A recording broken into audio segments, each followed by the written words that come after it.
دوسرا وہ پیش کرتے ہیں جی خطبہ، کہتے ہیں جی وہ مولا علی کا دوسرا بیان کرتے ہیں کہ مولا علی نے فرمایا ہے، یہ ادھر ہے جی، للہ بلاؤ بھی لفظ آیا ہے اور بلادو بھی لفظ آیا ہے۔ للہ بلاؤ یا بلاد فلان فقد قوم العبدا وداب العمدا خلف الفتنة واقام السنة ذهب نقی الثوب، یعنی فلاں شخص کی کارکردگیوں کی جزا اللہ دے، انہوں نے ٹیڑھے پن کو سیدھا کیا، مرض کا چارہ کیا، فتنہ و فساد کو پیچھے چھوڑ گئے، سنت کو قائم کیا، صاف ستھرے دامن اور کم عیبوں کے ساتھ دنیا سے رخصت ہوئے۔ تو اس خطبے کے بارے میں مولا علی کا جو یہ کلام ہے وہ یہ کہتے ہیں جی کہ یہ جو للہ بلاد و فلان، یہ فلان یعنی فلان سے مراد کون ہے؟ کہتے ہیں جی یہ حضرت عمر۔ اور دلیل کیا دیتے ہیں؟ کہتے ہیں جی ابن ابی الحدید نے یہ لکھا ہے کہ میں نے وہ علامہ رضی نے اپنے نسخے میں، خطی نسخہ تھا، اور انہوں نے لکھا ہے کہ فلان جو ہے اس سے مراد یعنی حضرت عمر۔ حالانکہ میں نے اس سلسلے میں اور بھی، کیونکہ نہج البلاغہ پہ میں نے بڑی تحقیق کی ہے، ان کی جتنے خطبے ہیں، جتنے ارشادات ہیں، ان کی میں نے اسنادی حیثیت میں دیکھا ہے، تو میں نے نہج البلاغہ کے مخطوطے منگوائے ایران سے، مشہد سے، سے، یعنی 5ویں صدی ہجری کے، 6ٹھی صدی ہجری کے، 7ویں صدی ہجری کے کسی مخطوطے میں بھی فلان ان کی جگہ حضرت عمر کا نام نہیں۔ اچھا، ابن ابی الحدید 7ویں صدی ہجری کا ہے، تو ان کا قول ہمارے لیے حجت نہیں ہے، کیونکہ یہ معتزلی ہے، یہ شیعہ نہیں ہے، یہ سنی ہے۔ اور ابن ابی الحدید نے شیعوں سے اختلاف بھی کیا ہے، اس میں بعض شیعہ مسلمات کا انکار کیا ہے اس میں، یعنی ہمیشہ بندہ پہچانا جاتا ہے اپنے یعنی مندرجات، یعنی شرح نہج البلاغہ مندرجات سے، کہ اس کے یعنی مندرجات سے پتہ چلتا ہے کہ یہ بندہ معتزلی ہے، سنی ہے، لیکن مولا علی کو افضل سمجھتا ہے، ان کی افضلیت کا قائل ہے، ان کے مناقب، ان کے فضائل، ٹھیک ہے۔ اور لوگوں نے تو امام حاکم کو بھی شیعہ کہا ہے، امام بخاری کے استاد عبد الرزاق صنعانی کو شیعہ کہا ہے، جو بھی مولا علی کو افضل سب کہے گا یہ تو رافضی ہے جی، یہ تو شیعہ ہے۔ زیادہ لوگوں کی بات کوئی یعنی قابل اتفاق نہیں ہے، لہٰذا میرے سامنے ایک نہج البلاغہ ہے، یہ قرن خامس کا ہے، یعنی 5ویں صدی ہجری کا، 5ویں صدی ہجری کا، اور علامہ رضی بھی 5ویں صدی ہجری کے ہیں، ان کی وفات یعنی 5ویں صدی ہجری میں ہوئی، تو لہٰذا یہ نسخے میں نے دیکھے ہیں،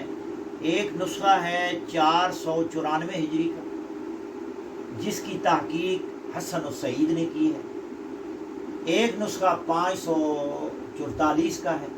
وہ بھی میں نے دیکھا ہے، اور ایک 556 کا ہے، وہ بھی میں نے دیکھا ہے، جس کی تحقیق سید حسن بروجردی نے کی ہے۔ یہ تمام نسخے میں نے دیکھے۔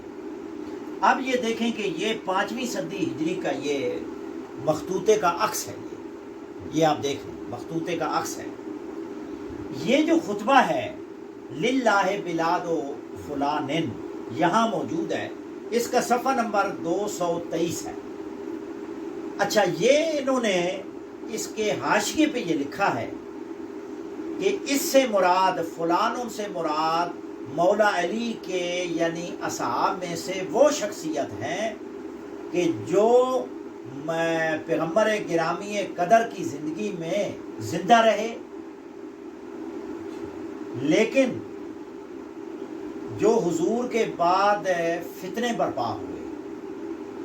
فتنے برپا ہوئے حضور کی وفات کے فوراً بعد ہے جی، ان میں وہ موجود نہیں تھے، یعنی ان فتنوں سے پہلے ہی وہ دنیا سے چلے گئے، فتنوں سے پہلے ہی دنیا سے چلے ان سے مراد وہ لوگ ہیں۔ اور یہی معنی علامہ رضی رحمۃ اللہ علیہ کے یعنی عہد کے قریب کے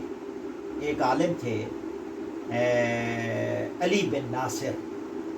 علی بن ناصر نے اعلام و ناج البلاغہ لکھی ہے، مختصر ہے، ایک ہی جلد میں کتاب ہے، ایران سے چھپ چکی ہے۔ اور انہوں نے جو لکھا ہے اس میں، اس کتاب میں انہوں نے للہ بلاد و فلانن یعنی فلانن سے کیا مراد ہے، یہ علامہ رضی کے قریب کا ہے، یعنی علامہ رضی کے بعد نے لکھا ہے کہ علامہ رضی رحمۃ اللہ علیہ کے ہم اثر ہیں، اور بعض نے لکھا ہے بالکل قریب ہے۔ اور دوسری ناج البلاغہ پر سب سے پہلی شرح یہی ہے، اعلام و ناج البلاغہ۔ اگر علامہ رضی رحمۃ اللہ علیہ نے یہ لکھا ہوتا تو یقیناً یہ اس کا حوالہ دیتے کہ علامہ رضی نے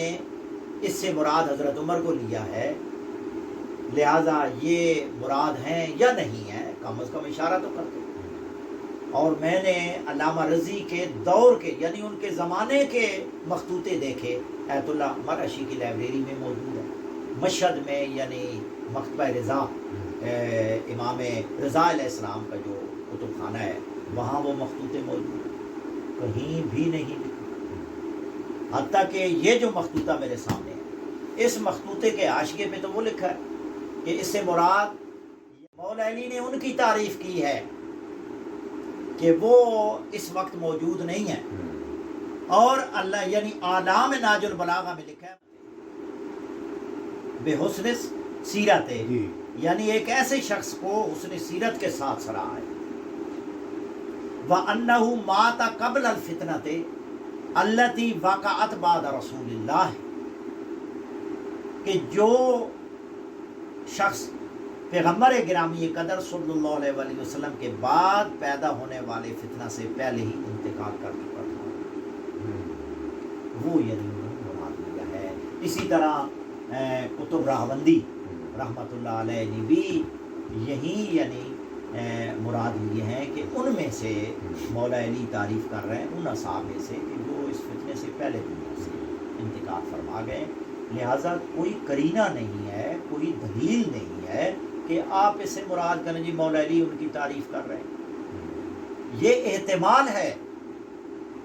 ہے نا، کوئی یقینی بات نہیں ہے، مولا علی نے تو نام نہیں لیا، لہذا یہ ہر بندہ اپنی یعنی منمانی کر رہا ہے کہ فلان ان سے جی فلاں مراد ہے، فلان ان سے جی فلاں مراد ہے، تو لہذا مولا علی نے تو نہیں کہا، لہذا احتمال ہے نا، اذا جاء الاحتمال باطل الاستدلال، جب احتمال آ جائے تو اس سے استدلال کرنا ہی باطل ہے، باطل ہو جاتا ہے۔ دوسرا یہ ہے کہ یہ خطبہ شیعہ کتابوں میں نہیں ہے، سنی کتابوں میں، تاریخ دمشق ابن عساکر میں بھی، باقی کتابوں میں بھی آیا ہے، سنی کتابوں میں ہے، یہ مولا کا جو ارشاد ہے یہ یعنی شیعہ کتابوں میں ہے۔ اور دوسرا یہ ہے کہ یہ ایک عورت کا کلام ہے، مولا علی نے یہ الفاظ جو فرمائے ہیں یہ اپنے ان یعنی اصحاب کے متعلق فرمائے، اور اس عورت کا نام لکھا ہوا ہے، نام میں اختلاف ہے، بعض نے دوسرا نام لکھا، بعض نے کوئی اور لکھ دیا، تو جب حضرت عمر کی وفات ہوئی تو اس عورت نے یہی جملے مولا علی کے یعنی رپیٹ کیے ہیں، یعنی ان کا مصداق حضرت عمر کو قرار دیا ہے، یعنی مولا علی کی نقالی کی، یعنی جملے چرائے اس نے، مولا علی نے اپنے ان یعنی اصحاب کی تعریف کی، یعنی ان اصحاب میں سے بعض کی تعریف کی ہے، تو اس نے مولا علی کے الفاظ چرا کر منطبق کیے ہیں حضرت عمر پر، اور اس یعنی عورت کا کلام ہے، وہی عورت کا کلام تاریخ دمشق ابن عساکر کی جلد نمبر 44 میں موجود، حضرت عمر کے حالات، اور باقی کتابوں میں بھی، الاقد الفرید میں بھی ہیں، باقی کتابوں میں بھی پائی جاتے ہیں۔ تو لہٰذا یہ جو مولا علی کی طرف یہ جو چیزیں ہیں یہ ثابت ہی نہیں، اگر دوسرا لے لیں جناب فلان یہ بھی یعنی احتمال ہے، ناہم نہیں ہے. اور مولا علی کے آپ دیکھ لیں، بخاری کا میں نے پڑھا ہے کہ حضرت عمر کو آنا گوارا نہیں کرتے تھے، ناپسند کرتے تھے. اور خطبہ شکشکیہ دیکھ لیں، باقی ان کے یعنی ارشادات دیکھ لیں، سب میں وہ مذمت ہے. وہ کیسے اتنی تعریف کر سکتے ہیں؟ اور بھی شواہد موجود ہیں. تو لہٰذا باقی ناج البلاغہ جو ہے وہ اس میں کوئی اشکال نہیں ہے، بہت اور اچھا. اس پر لمبی گفتگو کی جا سکتی ہے. ہاں ہو سکتی ہے، لیکن بہرحال کتابیں پیش کی. بہت شکریہ جی. اللہم صل ہمارے پاس عمومی تبصرہ